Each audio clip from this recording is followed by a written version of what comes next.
Hey family, I'm Stephanie Wade. I'm Habasia, helping your brothers and sisters in Africa, and I'm also the Creole Grill Test. How y'all doing this afternoon, this morning, this night, wherever you are in the world? I hope you are doing fabulous. I hope you're having a great day. It's beautiful here in my backyard in Galveston, Texas. I'm feeling fine, y'all. I am drinking a smoothie, a banana smoothie. I added just a little cinnamon to it. It gives it like a little sweet taste without adding any unnatural sugar. And sometimes bananas have to be really, really ripe to be sweet. And these weren't there yet, but it was so hot that you cannot just keep them out of the refrigerator, y'all, without it like overnight being all brown. Then you have to hurry up and put it in the freezer. So instead, I just froze them as they ripened a bit. But it's nice and it's cool, y'all. So all I can say is hallelujah, and that's enough.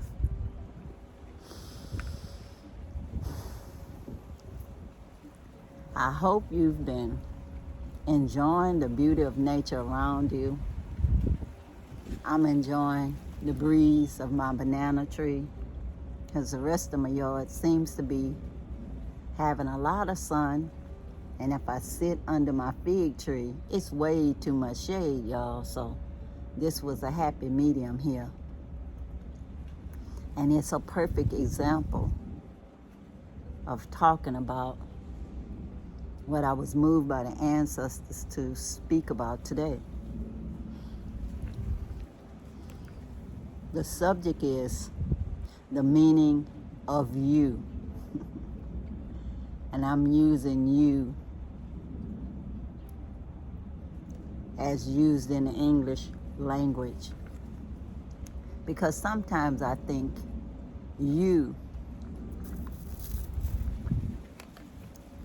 is taken in the wrong way sometimes. Sometimes people think it only has one meaning. And so that's why people say you all. So people understand that they mean everybody. Well, y'all, I Googled it since it's a lot easier than doing most ways of looking up things these days. And when I looked up you, it says singular or plural, used to refer to the one or ones being addressed. Used to refer to the one or ones being addressed. You is a pronoun used to describe someone or to describe a hypothetical person or group of people. You hear that? You is a pronoun used to describe someone, to, or to describe a hypothetical person or group of people. The making of you. It's one of my favorite Curtis Mayfield songs, y'all. I'm gonna make it be the end screen. So be looking for it after this video ends. It'll be the next video playing.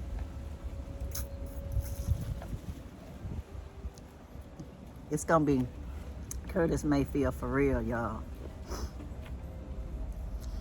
And when I thought of something that could easily tell you about one being either way, this banana tree started off as the banana tree next door, y'all, in my neighbor's yard, like a couple of neighbors ago. And the tree simply cloned itself through its root system. And then that one tree over there became my one tree over here. And then this one tree over here cloned itself and became the tree over here. And the tree over here, and the tree over here, they're genetically the same tree, but they are many. It's like the saying goes, I'm a legion of many. Our DNA is like that, y'all. Yeah, our DNA is like that. It makes one person a legion of many. So you may not even consciously think at that level, but sometimes as a creative, things just come to you.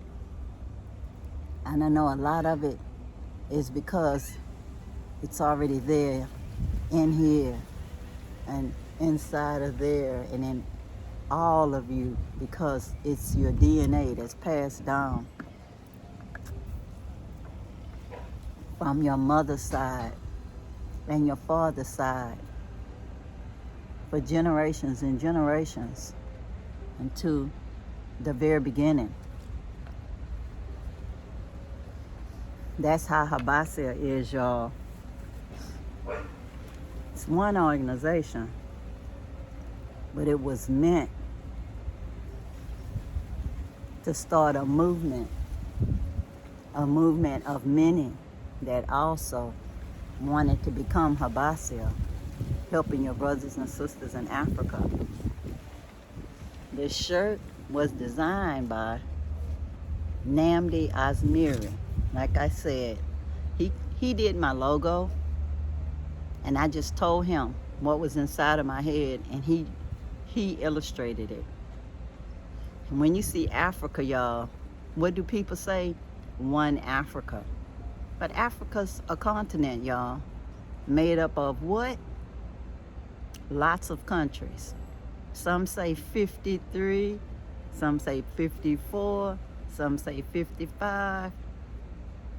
It all depends on who's saying it and if they're using the United Nations definition of it or someone else's definition of it. And you know, some of the older African leaders talked about a united Africa. And then you also see one. This one combined with that one to make this one.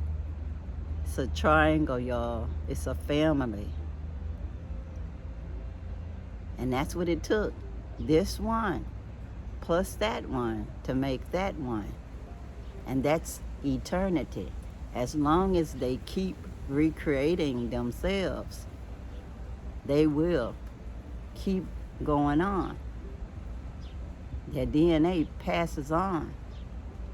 As long as that one and that one makes that one, And that keeps happening again and again and again.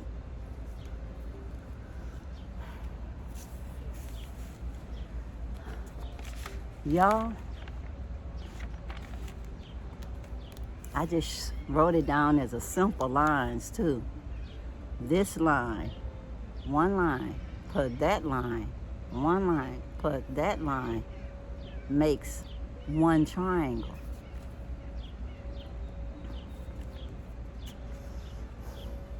So when I say things like, I love you, I do mean all of you. And I say all of you because I want people to understand that I'm using you as a plural, because some people won't get it if I don't say that.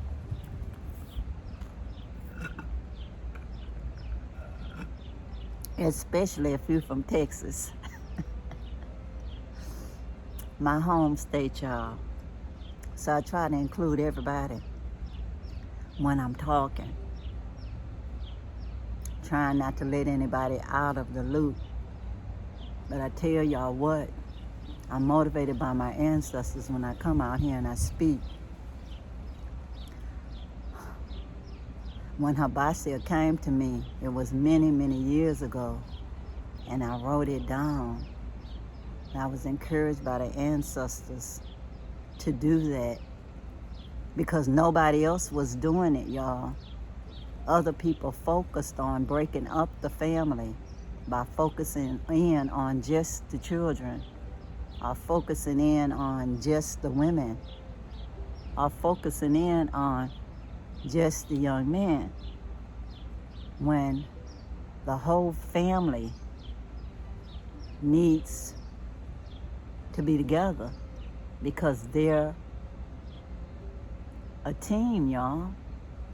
Why break up the team by making one jealous of the other because one is focused on more than the other? I remember when I went to Ghana, when I first started Habasia, and I was thinking about doing a program for girls, a school program for girls, because they were not encouraged to finish school in a lot of the developing countries in the motherland. And they had a hard, and I met someone in an internet cafe, because the internet was not that popular, y'all. We had to go to the internet cafe when you was in the motherland. And I was actually in Ghana. And this guy that I met in the internet cafe was a young guy, and he said, but Mom, boys in the motherland also are having a hard time. And he told me his story, which was a story of need. And I was so motivated that I helped him to finish high school.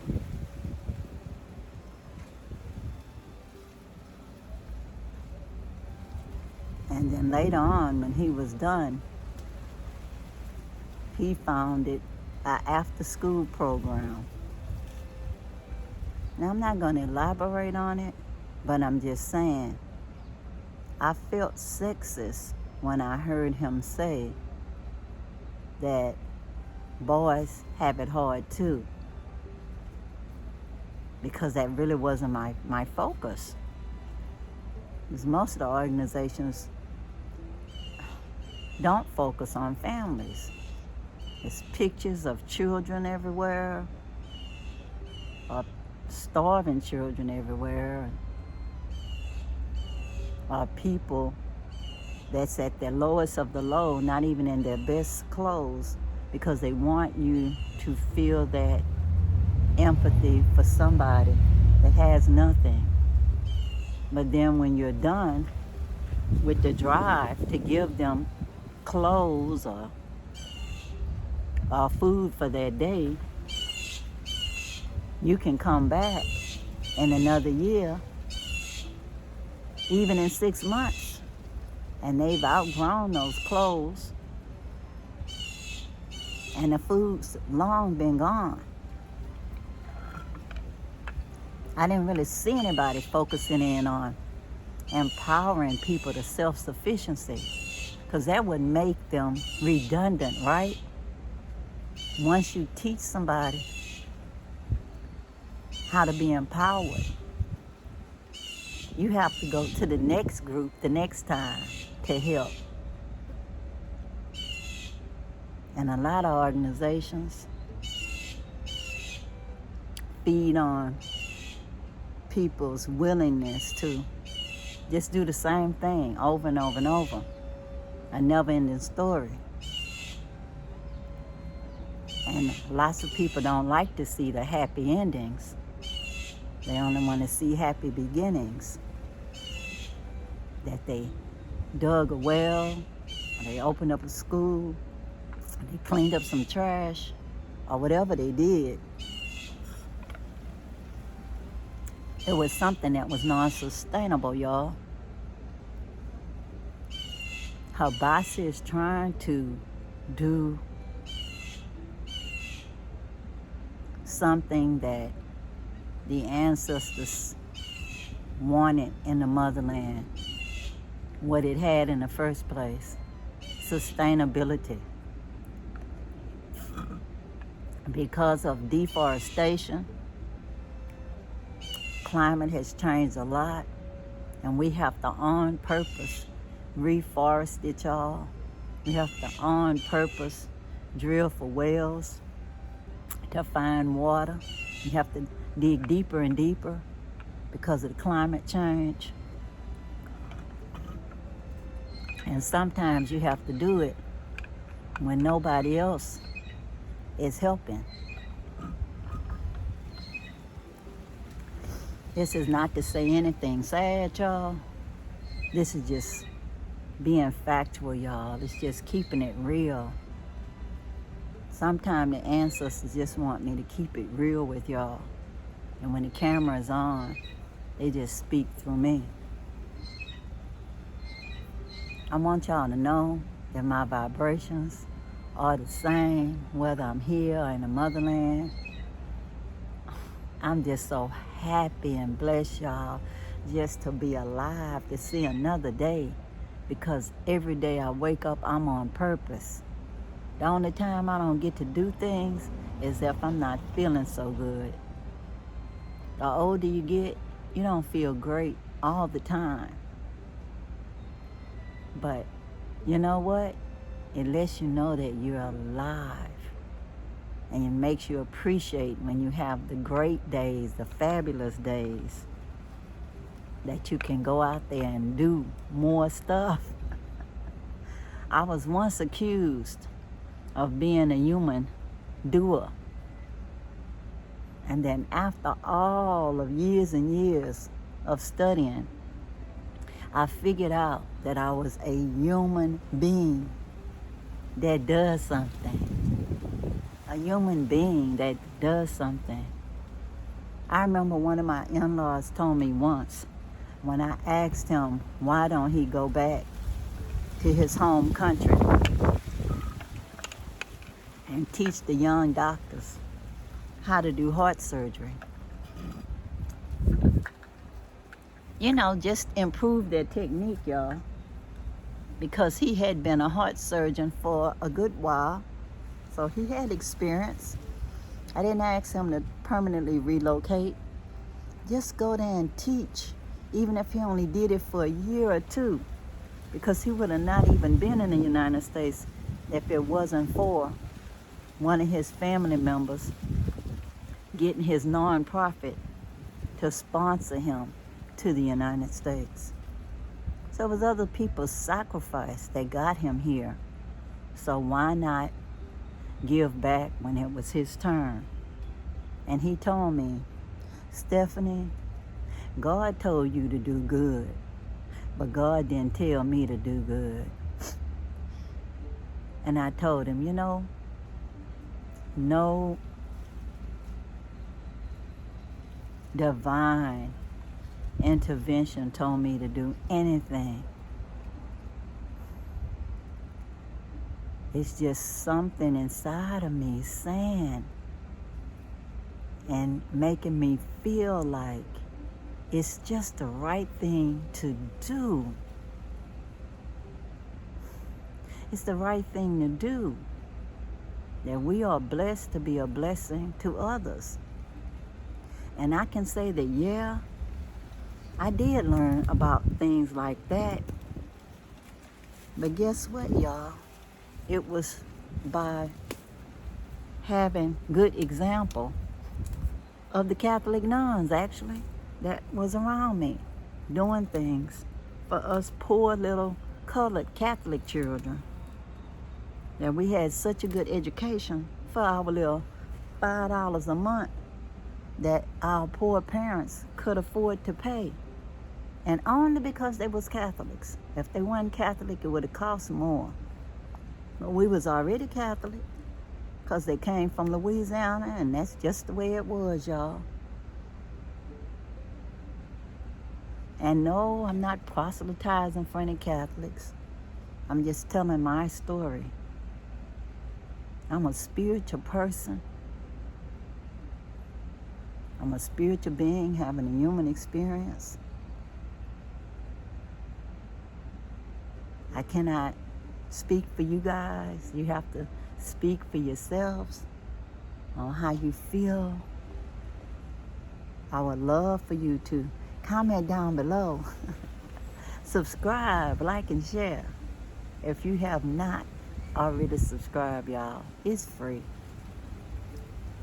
That thumbs up button, it's free too. We have a donate button on the Habasia site. If you want to become part of the change, you want to see in the world through Habasia, y'all. We are Habasia, 501c3 organization.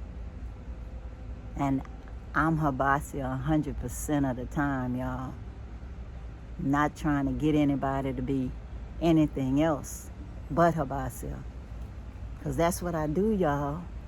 You will not see any other organization out here representing Habasia. Because they're going to represent themselves, which they should, you know. That's what you're supposed to do. What you believe in, you're willing to fight for and to sacrifice for.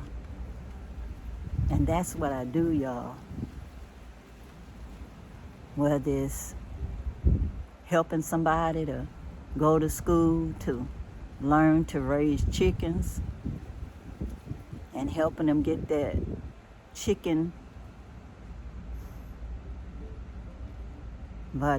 house built so they can get approved by the state, and then they can raise chickens, sell the eggs, eventually sell some of the male chickens, and send their kids to school, not have to worry about any of their children going around trying to work prematurely so they don't starve to death. It's nice to see when people are independent from being at a state of dependence. It's good, y'all. When you see somebody go from one level to another, or just getting an education that they couldn't have afforded, but just a little assistance. And sometimes it seems like a lot of assistance, but it's for a short period of time, even if it's up to a year. They can get from that level to the next. Habasia does it the great joy, great love, small things, until the Most High says Habasia gonna go to the next level. So right now, the well is dug. They're digging it again to get to the deeper water level. And once they get to that deeper water level, everybody's going to cheer, hooray, hooray, hooray. And then rainy season come, we got to plant bamboo fencing. We got all kind of other things plant, y'all. All kind of wonderful things to plant that'll help us to become self-sustaining in the future. But we'll always be open. As they say, the doors of Habasia are open. You can donate any amount with just that donate button. That's all, y'all. Just push the button and you'll be able to get a receipt from PayPal. And then it's not for everyone. It's just for you and you and you and you and any of you that the message is meant for. And if the message is not meant for you, that's okay. Because there's plenty of people out there in Jambon Jelly Food Forest whose boots on the ground, volunteering their hard services and time to plant those trees that's so dearly needed, to plant vegetables and seeds and all of that. It takes all hands on deck. Even I'm excited to go there before the rainy season is over so I can plant something too. Plant some seeds too, personally. Y'all know at least some okra. But they have watermelon seeds and everything else that I brought from Texas, real sweet watermelon seeds. So they can be planting that even before I go back. But anyway, y'all, I hope y'all heard me when I'm talking about one, that Habasia was never meant for that one to be just this one. No. Like I said, it's never about one, but it's about one plus one plus one plus one. Infinity one. You can never do too much good in the world, y'all. Goodness can only change the world for the good. And until next episode, y'all. What? Peace. Peace. Power to the people. One love. Bye.